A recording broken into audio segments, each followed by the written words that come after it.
muito bom, perfeito.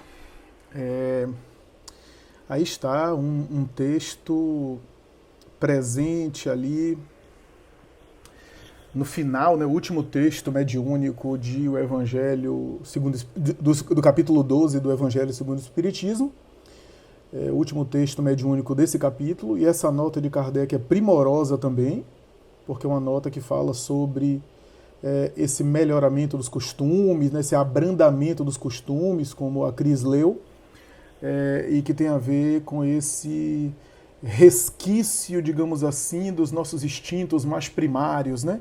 A nossa, a nossa herança animal, né? Kardec vai examinar isso no Livro dos Espíritos. Tem um capítulo no Livro dos Espíritos que é denominado Perfeição Moral, e nesse capítulo Kardec vai dizer que há uma predominância da natureza animal sobre a natureza espiritual no ser humano comum.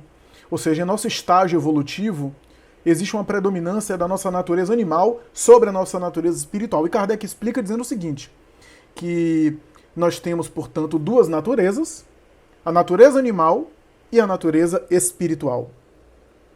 E que o ser humano participa das duas. Porque com o corpo de carne, com o corpo biológico, com os impulsos que esse corpo tem e as necessidades que esse corpo tem, e também as paixões que são consequências da identificação do sujeito com esse corpo, nós temos uma natureza animal. Essa natureza animal, nesse sentido, não é muito diferente da natureza dos outros animais. Aliás, em alguns aspectos, nós somos limitados comparados com outros animais. A nossa visão não é tão boa quanto de muitos animais. A nossa audição não é tão boa quanto tantos outros animais. Nós não voamos como alguns pássaros. Nós não corremos tão rápido quanto um leopardo, um tigre, um leão. E assim por diante. Então a gente participa da natureza animal do ponto de vista biológico, sem nenhum tipo de lugar de destaque. E por outro lado, a gente é também uma realidade espiritual, porque somos espíritos mergulhados nessa matéria. Portanto, por causa do espírito que somos, nós também participamos do mundo dos espíritos ou da vida espiritual. E aí Kardec vai dizer que essas duas naturezas estão em diálogo, intercâmbio e, em alguns momentos, em conflito constante. Por exemplo, quando ele examina na lei de destruição a questão da guerra, os espíritos vão dizer que a guerra é o resultado da predominância da natureza animal e o transbordar das paixões. Questão 742, se não me falha a memória, estou citando aqui de memória, eu acho que é a 742. Com a causa da guerra, predominância da natureza animal sobre a natureza espiritual e o transbordamento ou desbordamento das paixões.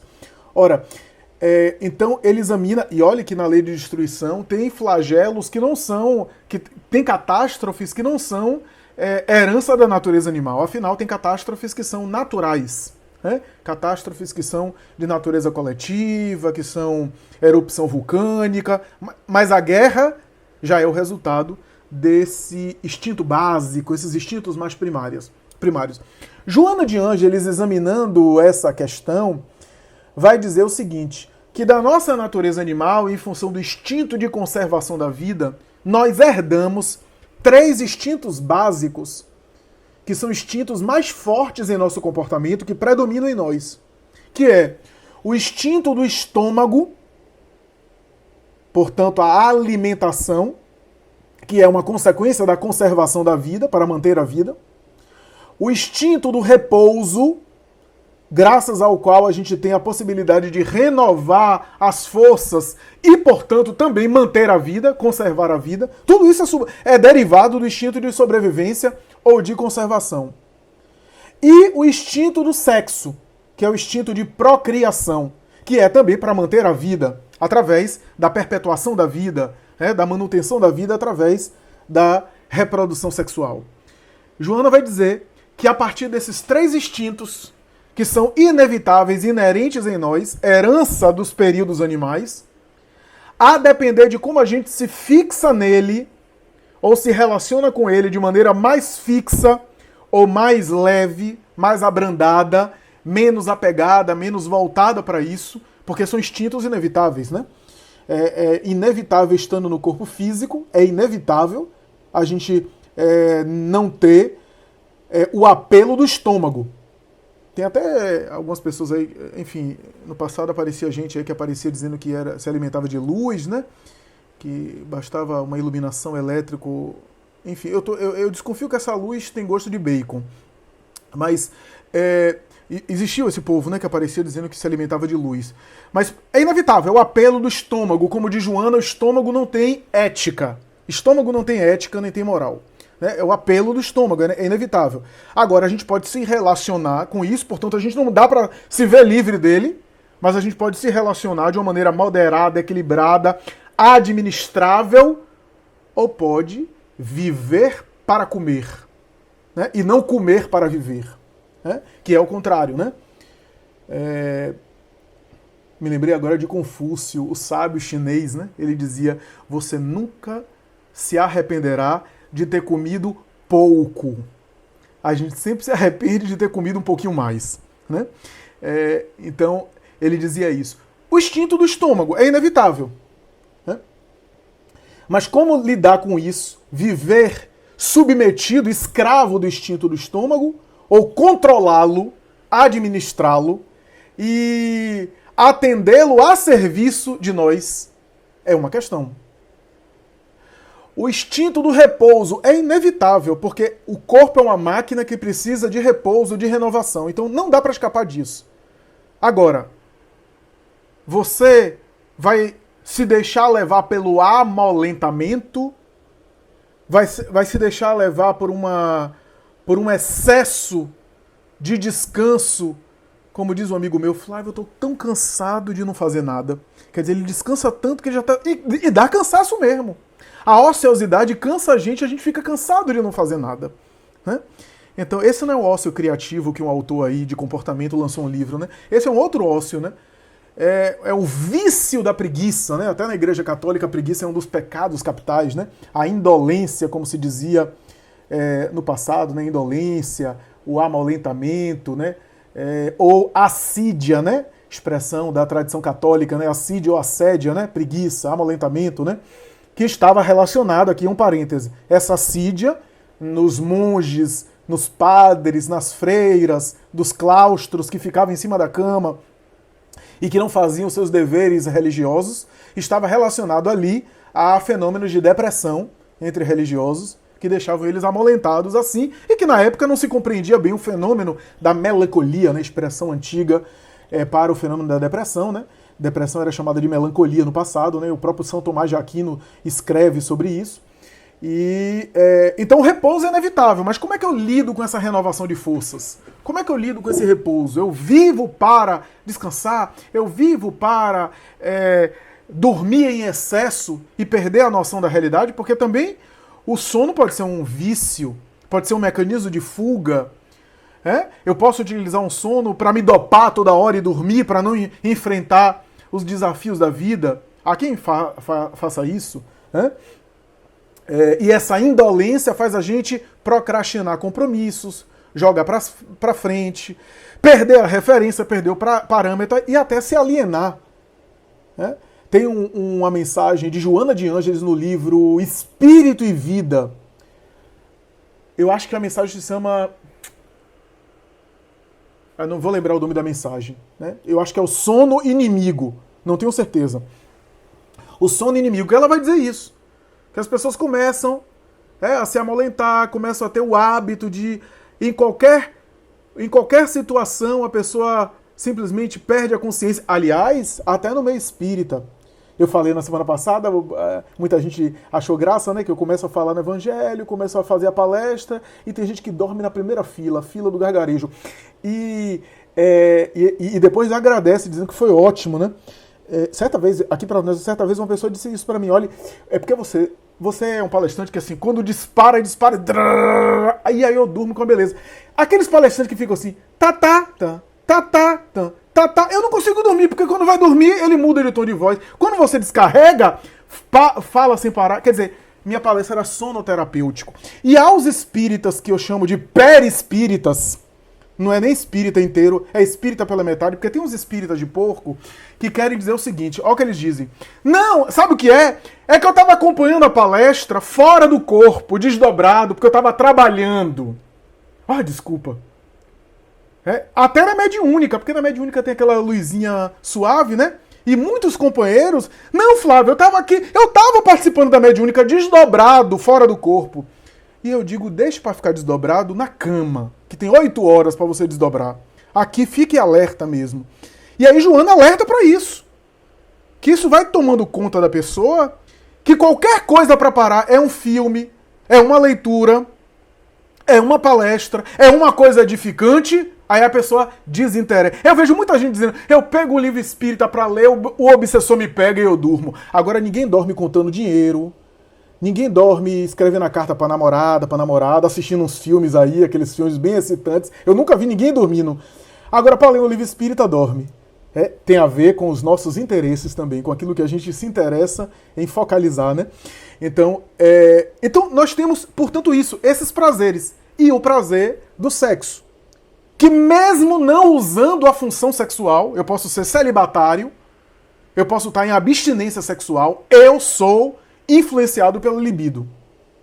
O mínimo de teoria freudiana vai constatar isso, mesmo que a pessoa não seja especialista em psicanálise, vai perceber que a libido está o tempo todo afetando a nossa vida. Mesmo que não seja para a prática da coabitação sexual, a prática sexual no sentido genital, mas a libido está influenciando a gente o tempo todo. Nós somos criaturas dotadas de um corpo físico que tem impulsos sexuais. Então, mesmo que a gente não esteja fazendo o exercício do sexo. Então esses 3 instintos. O que Joana vai dizer é o seguinte, que a depender de como eu lido com isso, a depender como eu administro essas funções básicas, a partir desses instintos, eu posso ter um outro instinto derivado desses, mal administrados, que é o instinto da agressividade, que é o instinto da destruição, que é o instinto da reação. E aí, ela fala sobre essa questão que está presente nesse tema do duelo. O duelo, aqui colocado, Flávio, mas não está ultrapassado não? Mais ou menos. Está ultrapassado no sentido como era o duelo na época de Allan Kardec. No século XIX em que Kardec viveu, ainda havia o duelo de espadas. Tá? Então, se alguém desafiasse outro, era uma honra o outro homem, era uma questão de honra, o outro homem aceitar o desafio. E em alguns casos estava previsto na legislação. O vencedor da batalha não era punido. Não era homicídio pela legislação. Não era um crime contra a vida. Por quê? Porque aquilo era previsto em lei. Aquela pessoa que recusasse o desafio ficava desonrada pela sociedade. Quase sempre aquele que desafiava era alguém que já estava com a honra agredida e para lavar essa honra tinha que lavar com o sangue do seu adversário. Essa é a mentalidade. O adversário que era desafiado, se não aceitasse, era visto como covarde. Então veja, uma cultura que estimulava isso. Por isso Allan Kardec vai dizer que isso é resquício bárbaro, que isso daí vai fazer parte dos livros de história, vai desaparecer. Vai desaparecer. E Santo Agostinho coloca de maneira muito interessante quando ele vai dizer o seguinte: tem o duelista de sangue quente, que expõe a sua vida em risco, e tem o duelista a sangue frio, aquele que calcula para matar o seu adversário. E aí é interessante porque, a depender da situação, alguém que sabe que vai perder o duelo e só por uma questão de orgulho não recusa o duelo, não recusa o desafio, essa pessoa está expondo a própria vida física, ela, portanto, tem uma responsabilidade de suicídio. Porque ela está jogando fora a vida física dela por motivos fúteis, do ponto de vista espiritual. E aquele que sabe que vai ganhar, que tem mais habilidade com a arma e que sabe que vai vencer o outro, ele já é homicida do ponto de vista espiritual, mesmo que a legislação não considere. É isso que Santo Agostinho está falando de outro modo, explicando de uma maneira profunda aqui, e assim por diante. Eu tenho citado as obras de Ivone, né, mas não parece por acaso, mas eu vou citar novamente o Cavaleiro de Lumière, que tem uma cena de duelo lá. Nem é no século XIX, na época de Kardec, é antes. Século XVIII, Flávio XVII, século XVII, 1600 e pouco. Há um duelo lá, muito interessante, que Ivone Pereira, reencarnada, teve responsabilidade nessa tragédia. Quem leu a obra sabe disso. Porque depois... a saga de Ivone nesse livro é uma bola de neve de confusão que ela se mete. Ali é o exemplo nosso encarnado, como a gente se mete em confusão, e aí para resolver a confusão piora a coisa. Cada capítulo dessa obra, Cavaleiro de Lumière, ela vai enforcando mais o pescoço, entre aspas, né? Ela vai se colocando numa situação difícil. Então ela pronta com aquele que estava destinado para casar com ela, foge com outro, até que estabelece uma relação com outro, porque o sujeito que ela escolheu para ficar e que fugiu com ela, e ele não queria, mas ela forçou e convenceu ele. Ela era muito sedutora. Fugiu para outro lugar. O sujeito tinha um temperamento bom, era uma pessoa honesta, equilibrada, assumiu ela como esposa. Na época, os homens eram praticamente os únicos provedores, né? Não havia os trabalhos femininos fora do lar, genericamente falando. Ele trabalhou, se matou, coitado, e conseguiu condição social boa, deu um lar para ela, ofereceu ali uma condição boa, etc. Até que, veja como as provas da vida chegam, né? Até que um sujeito que se apaixonou perdidamente por ela era um dos nobres, era um conde, que era quem, inclusive, era uma espécie de patrão do marido dela, né? Era o patrão, era o mecenas que, inclusive, financiava os trabalhos dele. E esse sujeito se apaixonou perdidamente e ela começou a gostar, começou a brincar com fogo. Sabe o brincar com fogo? Ela começou a brincar com fogo. Gostar da aproximação dele, ele ficava paquerando ela. Ela não queria nada, mas ficava lisonjeada com aquilo. E em vez de tomar cuidado com aquela armadilha, ela deixou ele se aproximar, gostou daquilo, ficava provocando ele, embora não quisesse manter nada com ele. O livro fala que ela tinha até asco dele, mas ela gostou do joguinho. O que é que aconteceu? Esse sujeito foi tomado de uma paixão avassaladora, começou a sabotar o marido dela, em termos financeiros, começou a ter dificuldade em casa, penúria material, e insinuava para ela: essa situação que você está tendo em casa pode ser resolvida facilmente. É só você me permitir me aproximar de você. Para bom entendedor, a gente sabe o que é que ele queria dizer. Até que ela cede. Ela cede, se torna amante dele, mantém um caso durante um tempo. Só que ele estava tão apaixonado por ela que queria ser marido dela. O que é que acontece? Começa a provocar o outro sujeito lá, o marido, né? O marido traído que não sabia. E começa a provocar. Aí ficava dando indireta. E esse conde era extremamente hábil na espada e nas armas. Aí provocava. O outro não, era artista, era pintor, vendia sua arte, não tinha habilidade. E aí, Cavaleiro de Lumière é o segundo livro da trilogia Ivone. Da trilogia de Ivone Pereira, de Ivone do Amaral Pereira. Cavaleiro de Lumière, a trilogia Nas Horas do Pecado, Cavaleiro de Lumière e o Drama da Bretanha. Ele é o segundo livro da série. Então, ele simplesmente ficava alfinetando o outro, até que em um momento lá, ele não aguentou e sutilmente insinuou que estava realmente se relacionando com a mulher dele. Na frente de um monte de gente que era uma exposição de arte. Ele fez de propósito.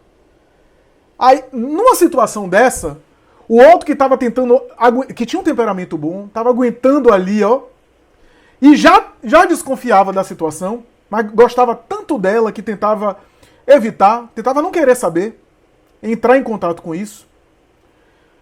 E ela gostava, veja que coisa, os conflitos de Ivone têm a ver com isso. Ela gostava dele, do marido. Ela tinha realmente um afeto por ele. Mas era uma pessoa que tinha muitos conflitos. Amava ele realmente. Não queria nada com o outro, mas ela se meteu em uma enrascada. E aí o que é que aconteceu? Diante das pessoas, aquela provocação, todo mundo esperou que ele reagisse. E aí ele reagiu. Ele devolveu numa agressão verbal ao conde. Quando ele devolveu, o conde tirou a luva, a luva e jogou para ele. Esse era o símbolo que estava desafiando ele a uma luta de espada. Quando ele joga, as pessoas ali olham, e aí já naquela cultura ali não tinha como recusar.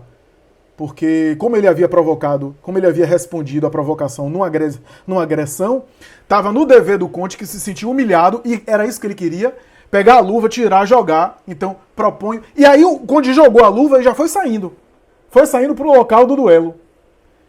E as pessoas ficaram ali olhando, e ele, o marido dela, o marido de Berthe de Somerville, o nome de Yvonne naquela encarnação, percebeu que estava morto, né, que ia morrer. Só para você ver como era a cultura. Foi marcado no final da tarde daquele dia, as pessoas que presenciaram o evento ficaram na porta da casa dele esperando dar o horário para pegar ele, porque se ele não quisesse, ia levá-lo à força. Olha a cultura da época do duelo. E ele foi levado. Foi colocado. Ela assiste em lágrimas. E ele morre. Morre de uma maneira...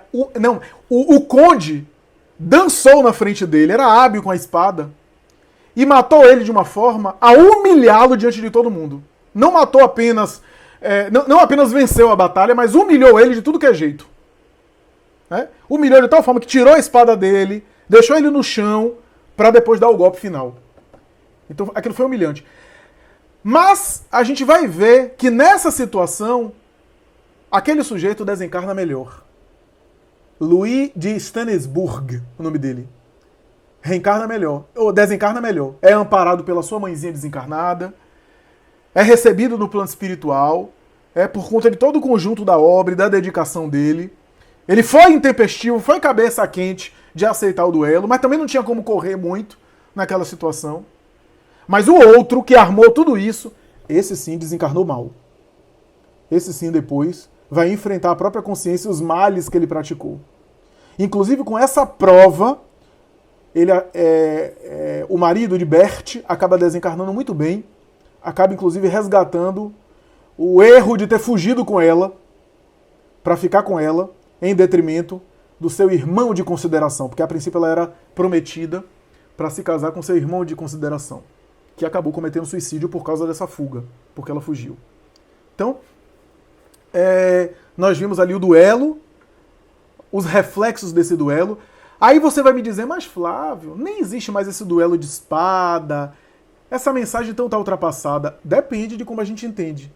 Não há mais o duelo da espada, mas há os duelos verbais, há os duelos por WhatsApp hoje. Tem gente que está sem falar com outro, a gente comentou isso na última reunião nossa, né? Tem gente que tá sem falar com parente desde as eleições de 2018. Tem gente tomando remédio psiquiátrico por conta de grupo que se desfez em WhatsApp. Tem gente numa briga de foice no Instagram, sendo bloqueado e assim por diante. Botando história agressiva e marcando o sujeito que quer agredir. É um negócio interessante. São os duelos. Os duelos digitais. Que, aliás, é consequência dos duelos mentais. Os nossos duelos psíquicos. As nossas brigas mentais que a gente estabelece. Esses duelos existem. A gente está o tempo todo cultivando isso. Antipatia, animosidade, hostilidade. Aí basta alguém provocar, a gente já estava alimentando aquilo, a gente reage. Porque não tivemos vida interior, não tivemos o cuidado de fazer reflexões, de apaziguar o nosso mundo íntimo para quando formos provocados, reagirmos bem. Reagirmos bem. Então, cuidemos, porque agora quando a nossa vida pessoal está ainda mais exposta em função das redes sociais, não estou dizendo que todo mundo, mas a grande maioria das pessoas, até porque algumas pessoas trabalham e hoje algumas pessoas para trabalhar, a depender do trabalho, precisam produzir conteúdo e se tornar visíveis no ecossistema virtual. Aqueles que têm um trabalho das gerações anteriores e que estão aposentados estão livres disso, graças a Deus. Mas o povo de 20 anos para baixo, eu diria até de 35 anos para baixo, na maioria das carreiras, não dá para escapar disso. E de alguma forma, mesmo que não exponha muito a vida privada nas redes sociais, ainda assim expõe alguma coisa. Talvez não exponha intimidade, mas tem algo da privacidade que acaba aparecendo. E a vida digital hoje é uma espécie de extensão. Ainda que tenha muita mentira, mas na vida presencial também tem muita mentira. Né? Da minha vida pessoal, da nossa vida pessoal. Então, o que fazer em relação a isso? Né? Cuidemos. Cuidemos porque a gente pode ser provocado, não agora com espada no meio da rua, em praça pública, mas provocado em uma mensagem, provocado em uma publicação, provocado em uma coisa lá de um político que eu não gosto, ou do partido que eu não simpatizo. Aí eu pego o ar, como se diz, ajo com fígado, para depois me arrepender profundamente. Me arrepender profundamente. Porque depois do estardalhaço que eu fiz, eu disse, ih, rapaz, que vergonha.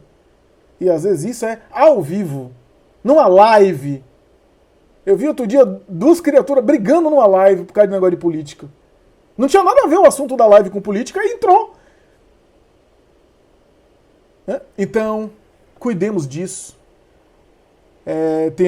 Temos que agir com menos paixão política, paixão religiosa. No Raciocínios Espíritas eu recebo muitas provocações.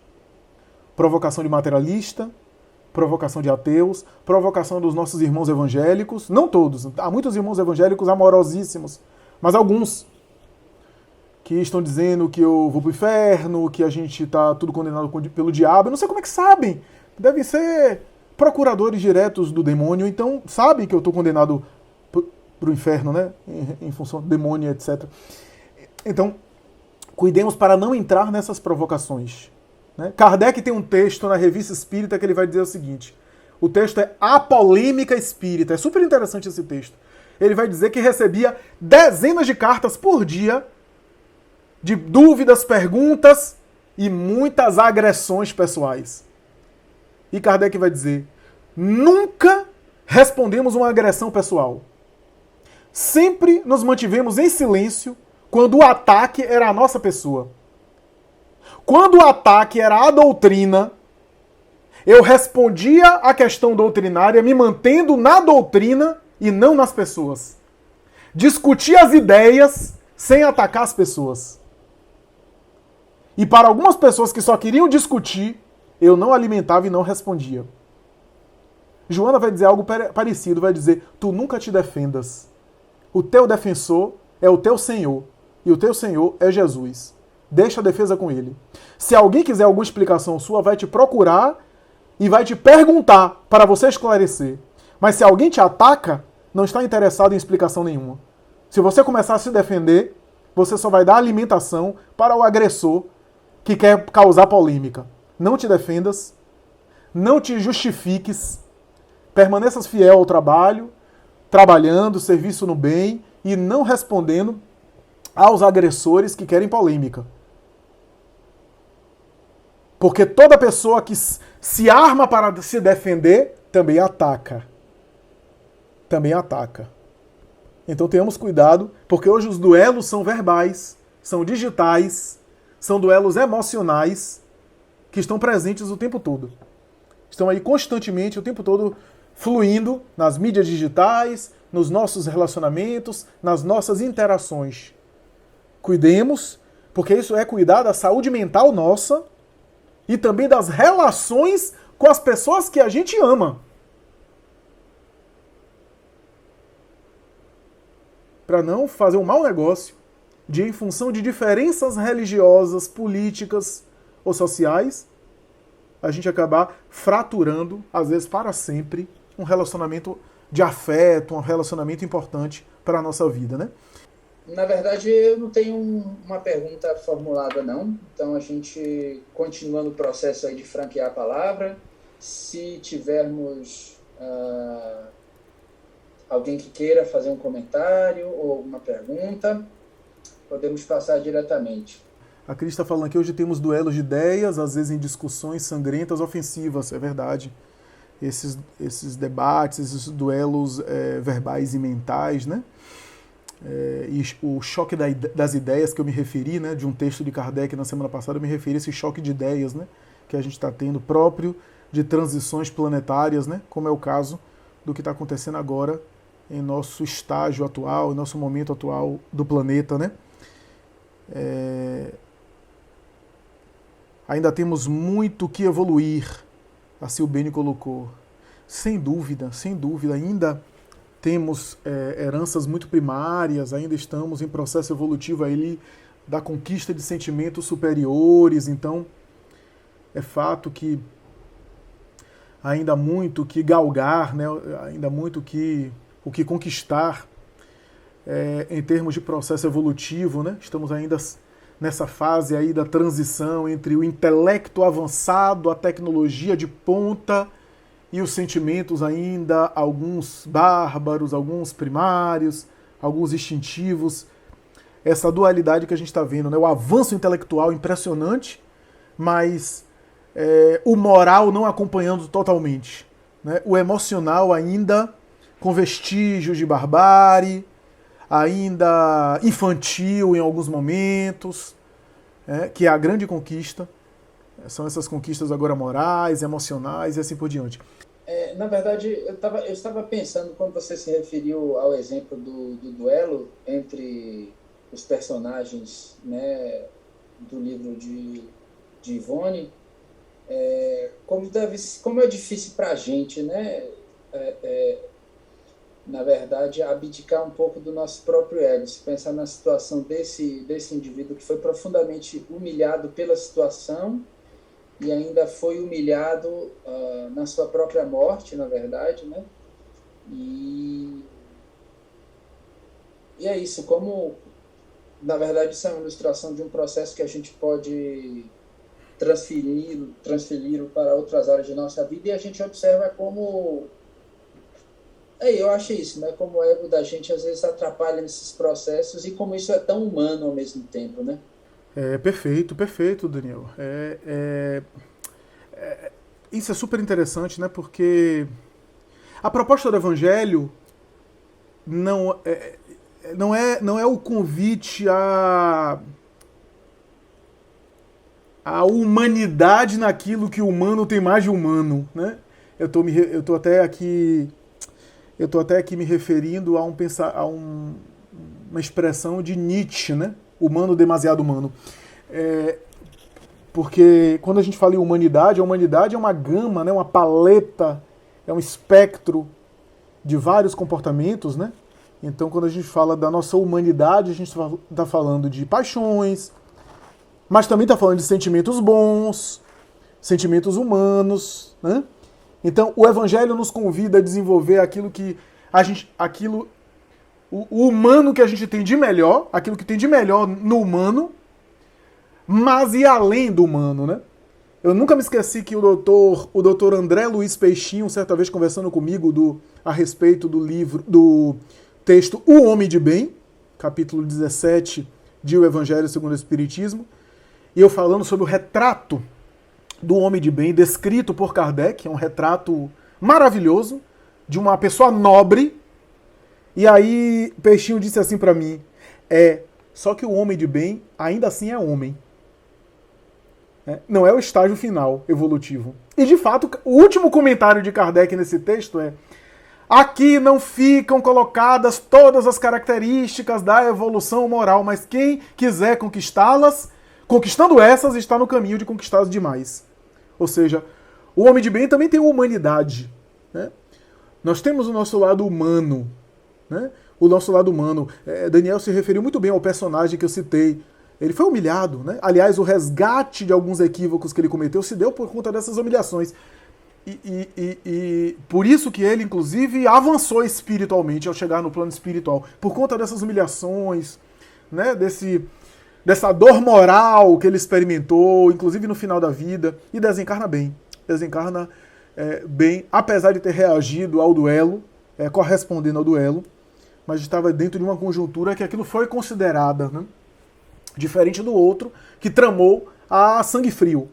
Ele tramou isso a sangue frio, e assim por diante. Então, nós temos o nosso lado humano, nós temos o lado de reagir, nós temos o lado de pensar em justiça quando ficamos indignados. A indignação é um sentimento humano, compreensível, mas temos que dosar, porque essa indignação pode ser uma má conselheira, porque na indignação de fazer justiça, a gente pode fazer a vingança. Quantas vezes, em nome da justiça, a gente, na verdade, se vingou? Então, não é à toa que Jesus vai falar: se a vossa justiça não for maior do que a justiça dos fariseus, não entrareis no reino dos céus.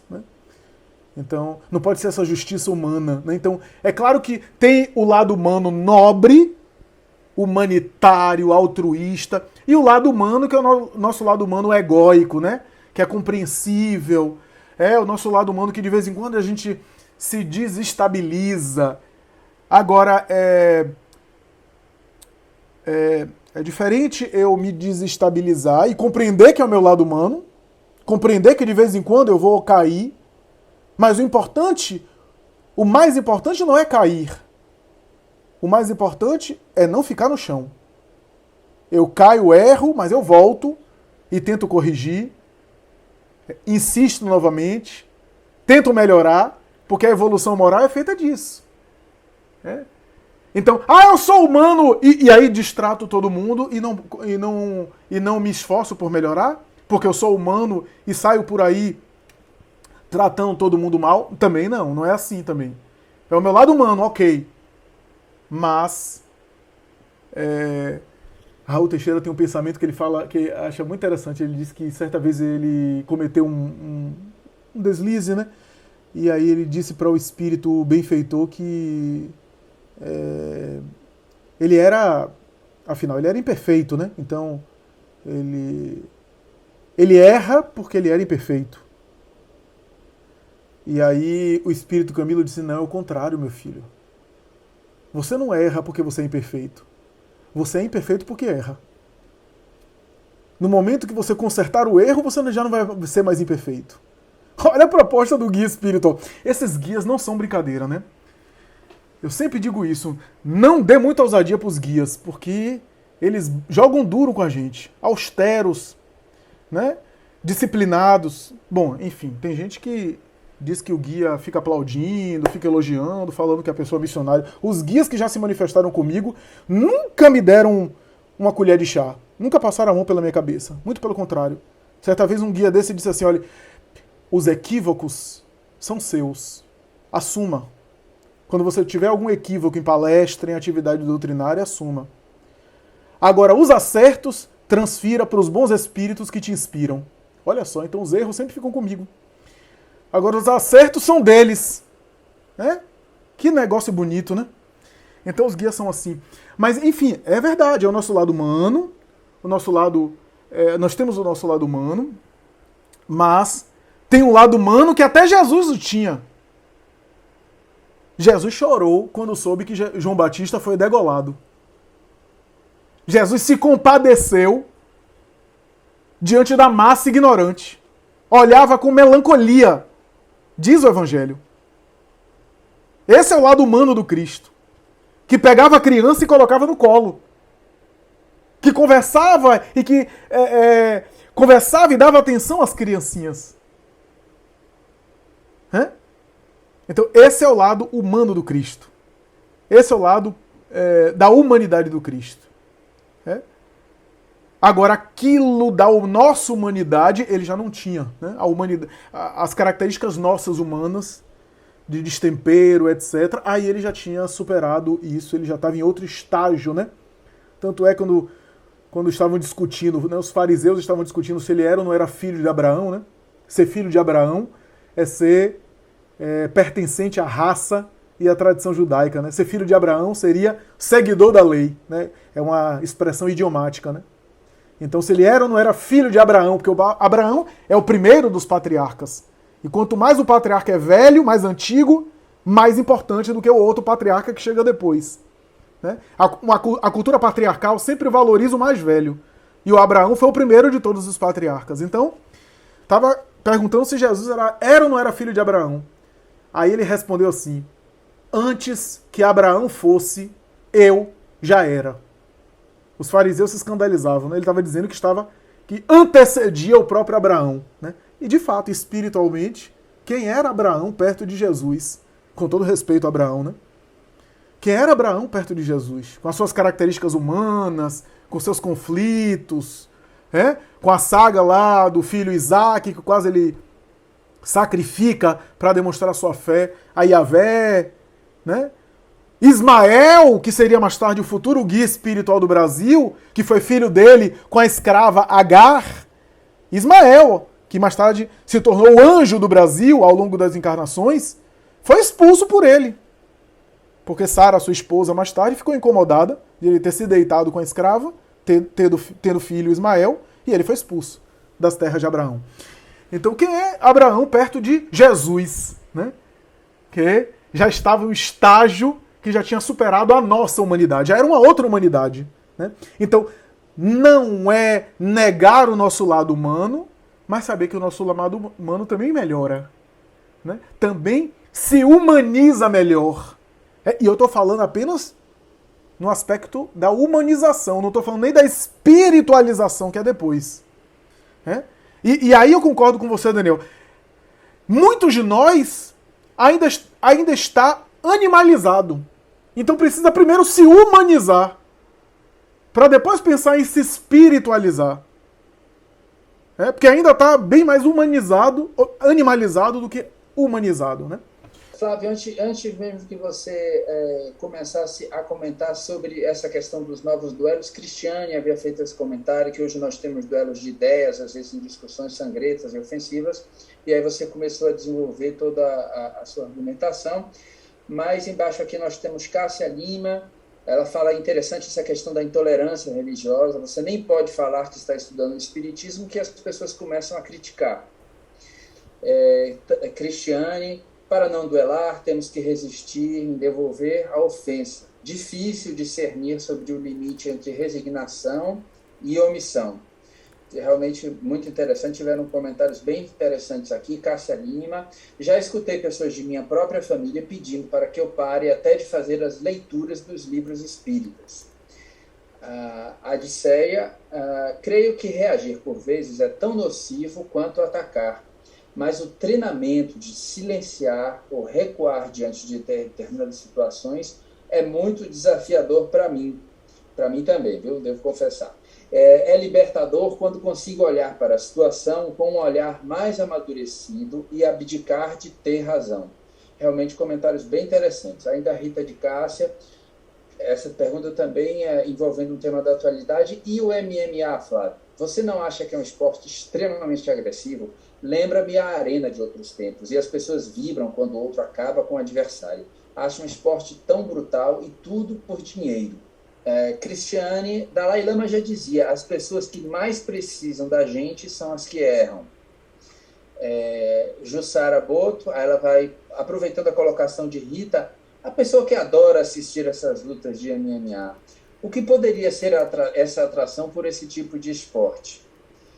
E em seguida Rita: não aceitar a provocação, agir sem reação nos exige autoconhecimento, porque aí conseguimos controlar nossas emoções. Cristiane também: aprendemos com os erros de nós mesmos, com os dos outros e os outros conosco. E o último comentário aqui de Rita de Cássio: estamos assim porque não nos conhecemos. O processo de educação sobre o qual estamos submetidos não nos auxilia a nos percebermos, ao contrário, nos incentivam à violência. Por esse motivo andamos tão devagar no nosso processo evolutivo. Muito bom, muito bem. Ótimos comentários, as considerações de todos, muito bacana, parabéns a todos. Que bom algumas outras pessoas, a Ana aí, agregando e contribuindo para não ficar só eu e Daniel, que ninguém aguenta mais de ouvir a gente, o Hugo de vez em quando, algumas outras pessoas aí participando e tal. Isso torna a coisa mais rica aqui, né?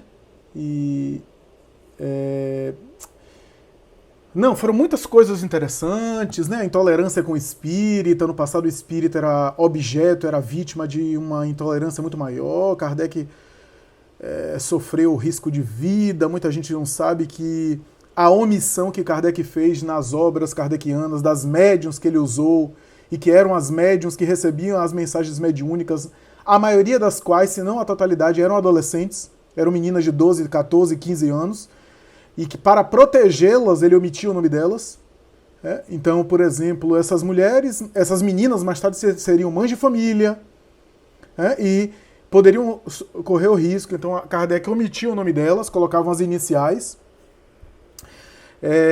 porque havia uma perseguição e intolerância muito grande.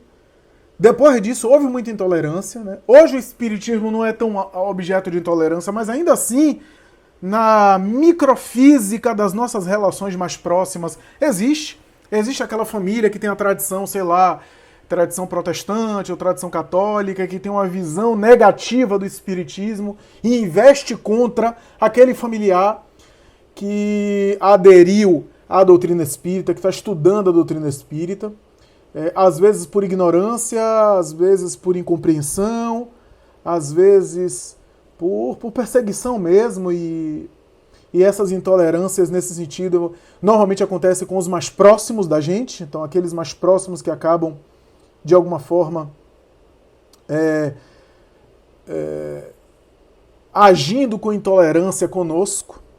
Então as maiores dificuldades nesse sentido serão com aqueles mais próximos, nesse aspecto da incompreensão com a religião que a gente abraça e assim por diante. Mas também há intolerâncias no meio social, no meio cultural. Intolerância aqui é sinônimo de desrespeito, né? Porque a intolerância aqui tem a ver com... O não tolerar aqui tem a ver com o não respeitar, né? Tolerar não significa aceitar e concordar com o ponto de vista religioso do outro. Tolerar significa respeitar. É nesse sentido da tolerância, né? Porque a tolerância tem um sentido de suportar, eu tolero aquela pessoa difícil, e tem um sentido de respeitar, eu tenho tolerância religiosa para com um ponto de vista diferente do meu. Então, é um desafio até hoje para alguns espíritas, né, que vivem essa experiência, né, de serem taxados como loucos e assim por diante, apesar de já estar bem diferente, já o espiritismo em alguns setores da nossa sociedade é até aplaudido, está até na moda, mas ainda há intolerância, ainda há. E é um desafio nosso, né, de a gente repetir os exemplos daqueles que começaram o espiritismo aqui no Brasil e que foram alvo de muita intolerância, de muita incompreensão, Bezerra de Menezes e assim por diante, e que sofreram isso. Então a intolerância ainda existe, mas a gente seguir sem prejudicar a nossa marcha, entrando no duelo. No duelo. Duelo aqui, que é o duelo psíquico, duelo verbal e assim por diante. O MMA é vestígio, sim. É vestígio, sim, de costumes mais bárbaros, herança dos gladiadores romanos e dos espetáculos de Roma e de outras culturas. A morte que o público aplaudia. Falou aí que tudo isso por causa do dinheiro.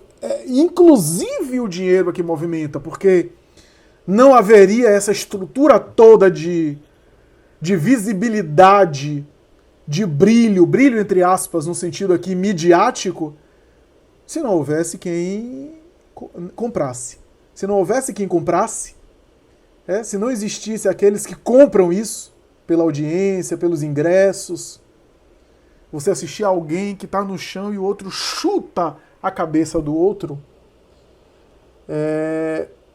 Mas isso só se mantém porque isso é financiado, porque tem gente que assiste, que a gente gosta ainda.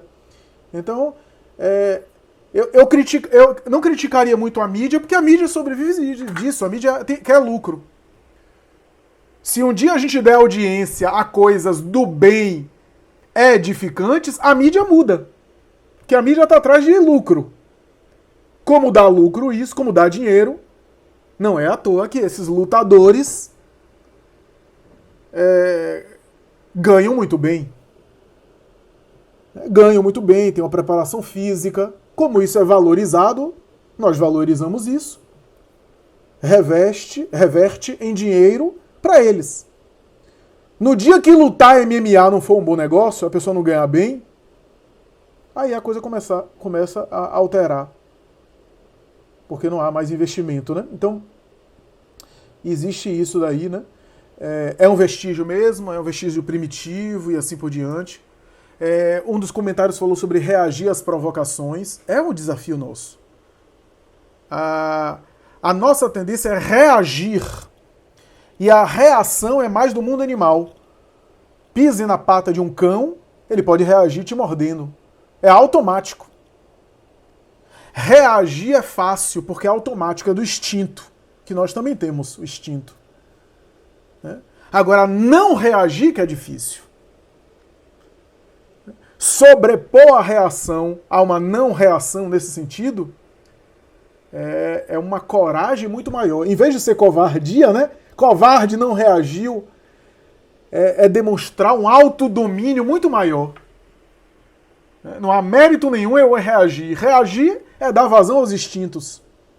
Agora, ter autodomínio, ter autocontrole. Não nos esqueçamos que o agressor está doente. Ele não está bem. Ninguém pode estar bem mentalmente agredindo outra pessoa. Então, se eu não reajo, por mais difícil que tenha sido, eu fico melhor. Eu posso até sentir o mal-estar do impulso agressivo que eu controlei naquele momento. Aí tem gente que diz, não, Flávio, eu tenho que reagir, eu tenho que dizer mas eu tenho que revidar, porque senão eu tenho um negócio. Tenha um negócio. Experimente ter um negócio. Não tem, não. Esse negócio que vou ter um negócio se eu não falar, é a agressividade que todos nós ainda temos. A violência que temos. Né? Kardec vai dizer que à medida que a gente se esforça por se colocar acima desses golpes, a gente desfruta de uma calma e de uma tranquilidade que faz bem à alma, tanto quanto ao corpo. Ele fala isso, sabe aonde? No texto da cólera. No capítulo da cólera do Evangelho. Aquele que se coloca acima desses golpes, desfruta de uma calma tão útil à saúde do corpo como à saúde da alma. Né? Então, não reagir é também uma proposta de saúde. Saúde mental, saúde emocional, né? Neuma colocou umas coisas muito interessantes, a Eliane, mas os comentários são impecáveis. A Ana colocou também uma coisa muito interessante dessa nossa evolução, mesmo na nossa agressividade, a agressividade está sendo abrandada, é verdade. É verdade. A gente não duela com espada, duela no verbal, é melhor. Pelo menos a gente não ceifa a vida do outro. Né? Como eu costumo dizer, em vez da gente brigar com o vizinho, a gente bota os advogados para brigar. Já é um avanço. Não é o ideal, mas é um avanço, né? Aliás, a gente está num período que a gente judicializa tudo, né? Porque a gente não tem condição de resolver os mínimos conflitos. Então, se o vizinho coloca a música alta, a gente não consegue resolver esse conflito e aí para na audiência, onde o juiz é que vai resolver. Porque a gente não consegue resolver esses mínimos. Aí o judiciário está abarrotado e a gente não sabe, porque a justiça é lenta. Porque as pessoas não conseguem resolver um mínimo de conflito. Eu conheço pessoas que estão com 40, 50 processos judiciais. Uma pessoa que está com 50 processos judiciais, ela já mora no fórum. Não precisa nem dormir em casa. Agora, uma pessoa que está com 50 ações judiciais, como é que está a cabeça dessa pessoa, mentalmente? Brigando judicialmente em 50 processos. Tem mais processo que alguns juízes, essa pessoa. Só que o juiz trabalha com isso, né? Então, a gente já é um avanço. Melhor que matar o outro, a gente briga judicialmente. Né? Mas é aquela evolução que a gente vai chegar, de a gente perceber que a paz é um tesouro mais importante. E depois de uma explosão de cólera, ninguém fica bem. Alteração no ritmo cardíaco, alteração na pressão arterial, às vezes para sempre, porque vai afetando a saúde do corpo. Né? E além das neurastenias, dos conflitos psíquicos que a gente vai instaurando, o hábito que fica, eu explodo agora, explodo amanhã, explodo depois de amanhã, daqui a pouco eu fico viciado em explodir. O que é que acontece? Com o tempo eu não vou achar graça em nada. Aquela pessoa que vive reclamando de tudo, que vive se queixando de tudo, uma hora nada agrada a ela. Alguém pode dar o mundo aos pés dela, ela não acha graça. Não fica satisfeita. Porque se viciou em reclamar, em se queixar, em achar tudo ruim, tudo tá sempre mal, as pessoas estão contra ela. Então, no fundo, tudo isso é benefício para a nossa saúde mental.